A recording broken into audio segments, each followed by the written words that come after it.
Bueno, seguimos con la clase. Pido disculpas, tengo problemas con el internet. A veces el internet no es muy bueno aquí. Bueno, nos quedamos entonces en los bioelementos secundarios, hablando de lo que es calcio, sodio, potasio, cloro, magnesio, hierro, cuyo símbolo es F mayúscula y minúscula, y yodo, que es la I. Es importante que sepan toda esta simbología química porque siempre la vamos a encontrar. En todo el libro de biología no nos van a decir posiblemente sodio, sino Na, que es el símbolo químico de sodio. Y para quienes estudien química, esto lo tienen que tener bien claro, cuáles son los símbolos químicos en este caso, ¿no? Entonces, los bioelementos secundarios, por ejemplo, entre los principales, calcio, sodio, magnesio, potasio.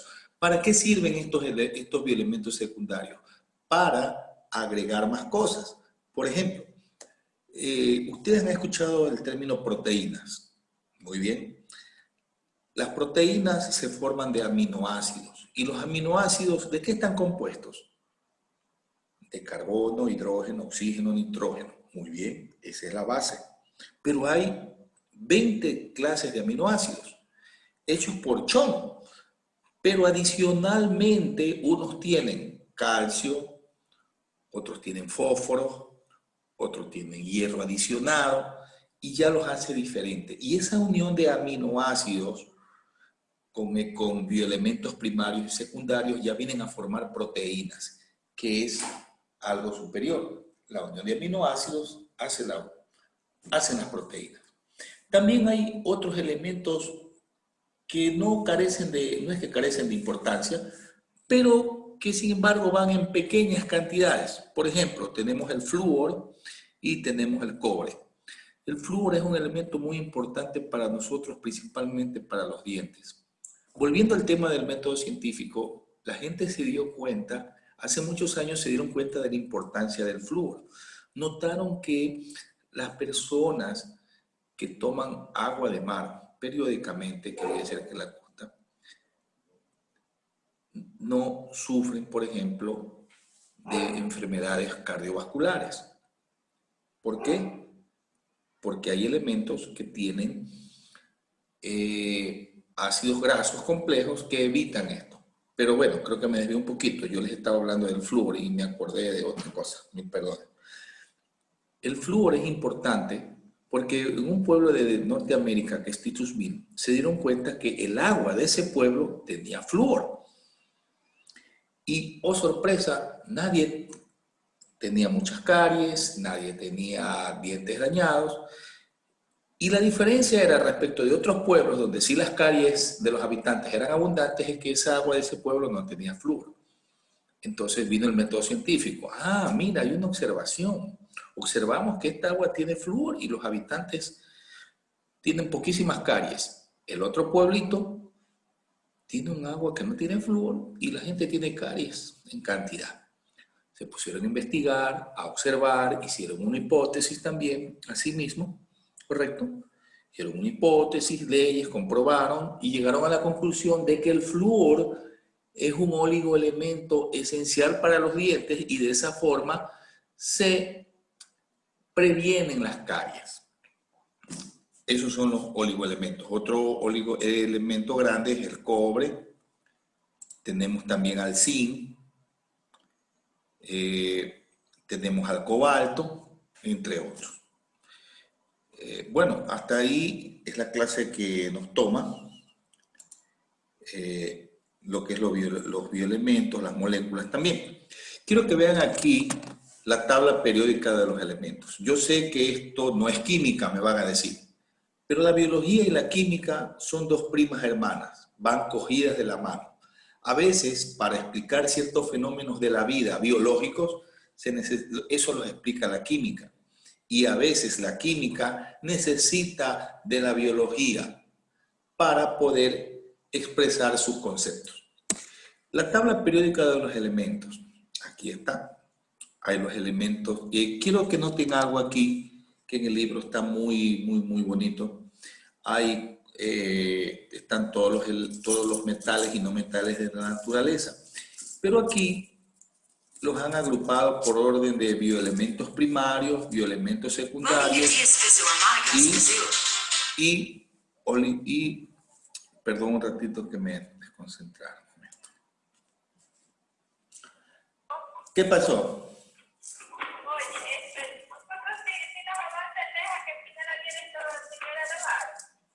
Sí, sí hay deja. Sí, sí hay de avanzar porque hay 2 envases, ¿está bien?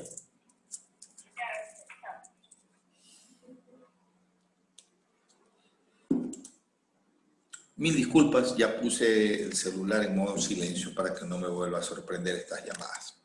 Estamos hablando de que aquí está la tabla periódica de los elementos y están por colores, de acuerdo a que si son bioelementos primarios, bioelementos secundarios y oligoelementos.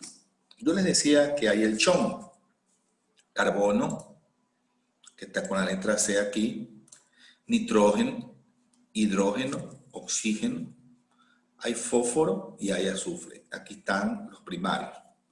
Los secundarios tenemos al sodio, potasio, calcio, magnesio, hierro, cloro y yodo, que están pintados en color amarillo. Y los oligoelementos, que no es que son menos importantes, sino que una pequeña cantidad de ellos es suficiente para ejercer influencia sobre un compuesto químico. Tenemos al cromo, manganeso, molibdeno, cobre, cobalto, zinc, etc. Ustedes pueden ver, por ejemplo, que ciertas publicidades que vemos en la televisión dicen, tiene zinc. Por ejemplo, hay una publicidad de Pedialite que dice, este hidratante Pedialite contiene zinc. Ese es un oligoelemento. O hay otros suplementos alimenticios que promocionan que su producto tiene cobre, que es necesario para la absorción de esto, lo uno, lo otro. ¿Correcto? Eso es para que ustedes tengan en cuenta lo que es los oligoelementos. Ahora vamos a hablar, ya que hablamos de oligoelementos, de elementos primarios, secundarios, hemos hablado de la vida también, pero hay un dicho que dice que la vida se inició en los mares, porque en los mares está el agua. Todos nuestros astrónomos, la NASA, cuando envía las sondas espaciales a los diferentes planetas y planetoides del sistema solar, van en busca de agua. ¿Por qué? Porque el agua es sinónimo de vida. Donde hay agua, florece la vida. Donde no hay agua, acorde a lo que conocemos nosotros, la humanidad, no puede existir vida. El agua es vida. Sea agua salada, porque en el mar también hay vida, los peces, etc. O agua dulce, que en los ríos, donde también hay vida macroscópica y hay vida microscópica. Ya hemos hablado por eso de lo que es el mundo macroscópico, que es aquel que podemos ver, los peces, las ballenas, etc. Y hay el mundo microscópico, que hay las microalgas, ¿correcto? Hay muchos animalitos que pertenecen al zooplancton, ¿correcto? Que son microscópicos, que únicamente se necesita un microscopio para verlos, no los podemos ver a simple vista. Donde hay agua, hay vida. Todo el mundo sabe la fórmula del agua, es la fórmula más conocida. Dentro de las 10 cosas que conoce mayormente la humanidad está la fórmula del agua. La palabra más famosa durante toda la humanidad es ok. Otra de las palabras más importantes. ¿Conoce usted la fórmula del agua? Claro, H2O. ¿Qué significa H2O? 2 átomos de hidrógeno, por eso es la H, y un solo átomo de oxígeno, H2O. En nuestro planeta el agua, como está aquí en el libro, es la sustancia más abundante. Se dice que las 3/4 partes de la superficie terrestre están cubiertas por agua. Donde hay agua, hay vida, ¿correcto? Ya hemos dicho que la composición molecular del agua es H2O porque está compuesta por 2 átomos de hidrógeno más un átomo de oxígeno. Podemos ver aquí cómo se unen los 2 átomos de hidrógeno que están aquí abajo y con un solo átomo de oxígeno a través de un enlace que se llama un enlace covalente. Eso no es que no es importante, pero de momento no lo vamos a explicar, porque no quiero que se me confundan tampoco. ¿Correcto? La posición en que están colocados los átomos de hidrógeno respecto al átomo de oxígeno es, aquí vemos aquí que hay un átomo de oxígeno y hay dos átomos de hidrógeno colocados a cierta distancia. Si yo mido esa distancia angular, son 104.45 grados. Esa es la fórmula como está, esa es la forma como está predispuesta geométricamente el agua. Muy bien. Se dice que el agua es polar. ¿Qué significa polar? Que puede conducir la corriente eléctrica, para que me entiendan un poquito más. Todo lo que es polar es inorgánico y puede conducir la corriente eléctrica. Ustedes siempre han visto que una persona mojada no debe de colocar focos, no debe hacer instalaciones eléctricas, porque el agua por su polaridad conduce la corriente eléctrica a través de nuestro cuerpo. De hecho, nuestro cuerpo, gran porcentaje de nuestro cuerpo también es agua. No se olviden de eso. Y todos los organismos vivos tienen un porcentaje de agua dentro de su masa corporal. Vamos a ver ahora las propiedades del agua principalmente, no desde el punto de vista biológico o de la vida, que es vital para la vida, sino más bien vamos a ver las propiedades químicas del agua. Hay una propiedad en física que se llama tensión superficial. La palabra tensión significa fuerza y superficial se explica por sí solo, no, la fuerza de una superficie. El agua tiene una tensión superficial. ¿Ustedes han notado que hay ciertos insectos que pueden caminar en el agua? Debido a la tensión superficial del agua. Si el agua tuviera una tensión superficial o una fuerza de superficie menor, los bichitos se hundirían, ciertos bichitos se hundirían y no pudieran caminar. Quiero que vean aquí en el libro cómo el bichito tranquilamente puede caminar. Hay otros líquidos que tienen una mayor tensión superficial también, como es el mercurio, pero estamos hablando del agua, ¿correcto? Es la fuerza de coherencia que tiene en la superficie el agua. El concepto de tensión superficial está aquí en el libro y tiene que ver a nivel molecular, que están bien unidas las moléculas. Obviamente, nosotros no nos vamos a poder caminar en el agua porque tenemos un mayor peso y nosotros rompemos la tensión superficial del agua. Ciertos animalitos no la llegan a romper. Otra característica del agua es la capilaridad. Ustedes, ciertas personas que han ido al laboratorio, cuando le sacan sangre del dedito, les meten un tubito y por ese tubito llega a subir la sangre. Ese tubito se le llama capilar. La sangre tiene una capilaridad. ¿Qué significa la capilaridad? Es la característica que tiene el agua de subir por sí sola a través de ciertos tubos finitos como son los tubos capilares. Correcto. Mientras más grueso es el tubo, bueno, se necesita más tensión superficial y una mayor capilaridad. Pero en el caso de un tubo capilar pequeñito, como el ejemplo que les puse, cuando nos pinchan el dedo y nos ponen un tubito para sacarnos sangre, ellos acuden a la capilaridad, en este caso de la sangre. Pero recordemos que el agua también tiene una capilaridad.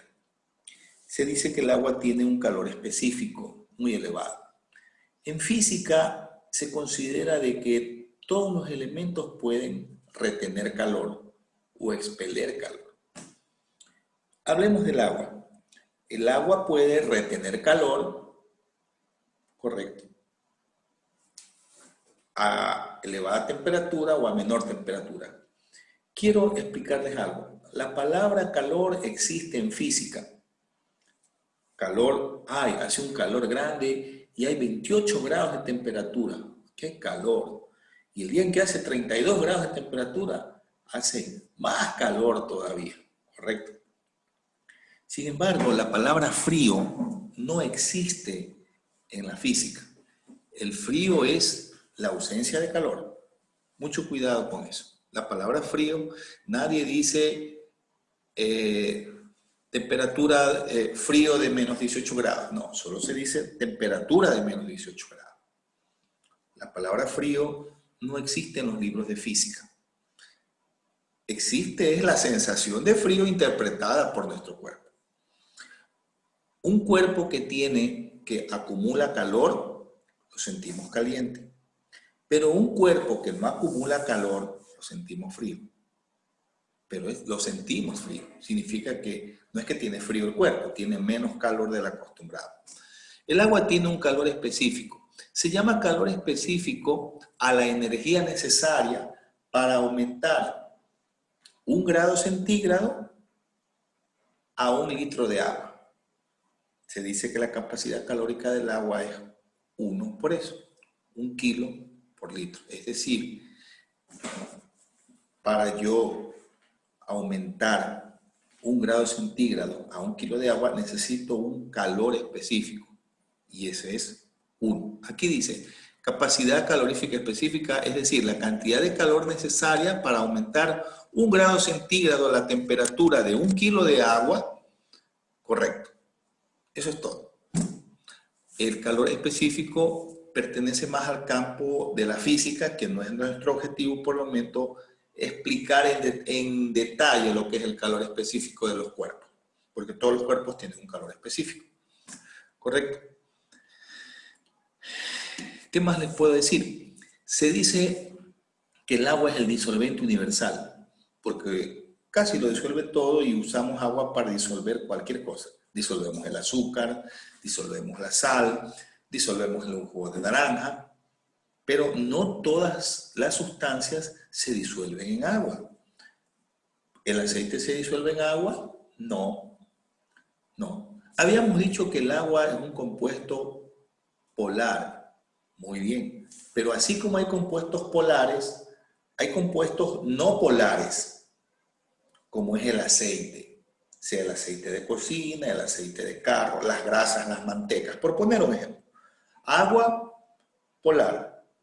Aceites son no polares. Y los elementos polares se disuelven entre sí. Y también los no polares se disuelven entre sí. Pero jamás se pueden mezclar un compuesto polar con un no polar. Por esa razón, el agua, que es polar, y el aceite, que es no polar, no se juntan por nada del mundo. Siempre van a separarse. Entonces, dada la polaridad del agua, que puede disolver compuestos polares como la sal, el azúcar, por ejemplo. En cambio, el aceite puede disolver otras grasas, que son asimismo compuestos no polares.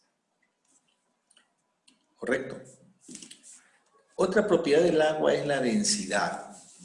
Todos estos conceptos de calor específico, densidad, capilaridad, tensión superficial, son muy estudiados en física.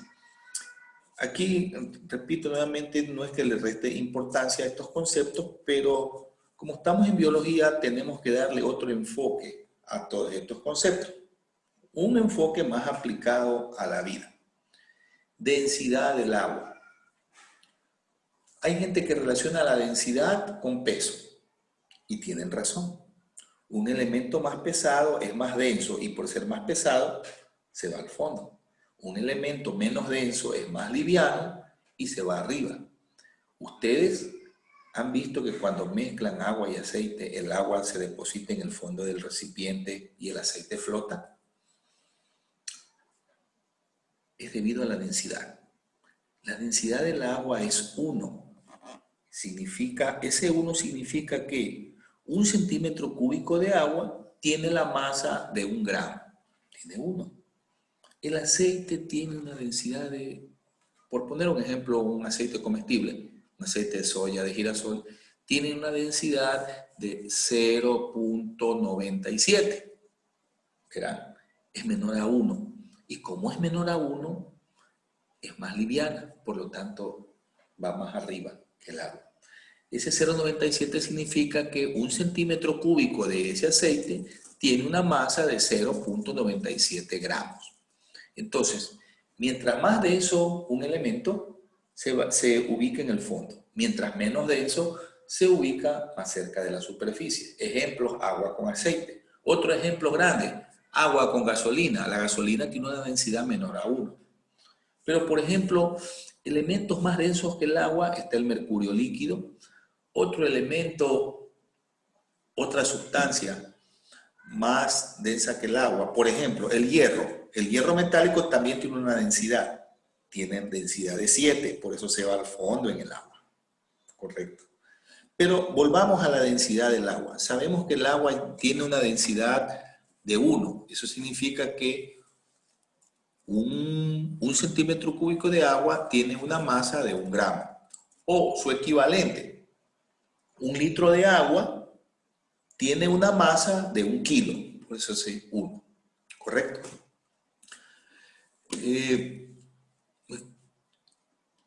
Entonces, pero también el agua tiene otra característica. Y la naturaleza es muy sabia en este caso. Todos sabemos cuál es el punto de congelación del agua, que es 0 grados centígrados. ¿Y ustedes han notado que el hielo flota en el agua? Es porque el hielo o el agua congelada tiene una densidad menor a 1. Por cuestiones físicas, el volumen del hielo, el volumen del agua al congelarse aumenta, ¿correcto? Y eso hace que flote el agua. Imaginémonos que si no pasara esto, significaría que todos los mares se harían una sola masa de hielo y eso sería mortal para la vida. ¿Correcto? ¿Qué más podemos decir del agua? Tiene un bajo grado de ionización. No quiero entrar en este tema mucho hasta que los estudiantes no tengan nociones de física y química un poquito más adelante. Podemos aumentar este tema. Funciones biológicas del agua. El agua desempeña funciones biológicas decisivas en los procesos vitales. Hemos dicho que la vida sin el agua no puede existir. O para que haya vida, tiene que existir el agua. ¿Por qué? Porque el agua nos distribuye las sustancias, nuestro cuerpo, más del 70% de nuestro cuerpo es agua, ¿correcto? Y a través del agua fluye la vida, la sangre tiene agua, nuestros tejidos tienen agua, estamos compuestos de agua por todas partes de nuestro cuerpo, ¿correcto? El agua también, dice aquí, modera la temperatura de los seres vivos. Y eso es muy cierto. Si nosotros no tuviéramos agua en nuestro cuerpo, en un día soleado absorberíamos más calor y nuestra temperatura ya no sería de 37 grados, sería muchísimo más. 37 grados es la temperatura normal corporal de nuestro cuerpo. Si nuestro cuerpo no tuviese agua, no tuviéramos los 37 grados, tuviéramos muchísimo más, 40, 50 grados. ¿Correcto? El agua hemos dicho que es un disolvente universal, disuelve casi todo el agua, ¿no? Definitivamente. Hablemos un poquito también de las sales minerales. El término agua no significa que es agua solamente. A veces el agua trae disueltos otros elementos que se le llaman sales minerales. Voy a citar un ejemplo. El agua mineral Wittig no solamente es agua, tiene algo de calcio, tiene algo de magnesio, tiene algo de sodio, algo de potasio.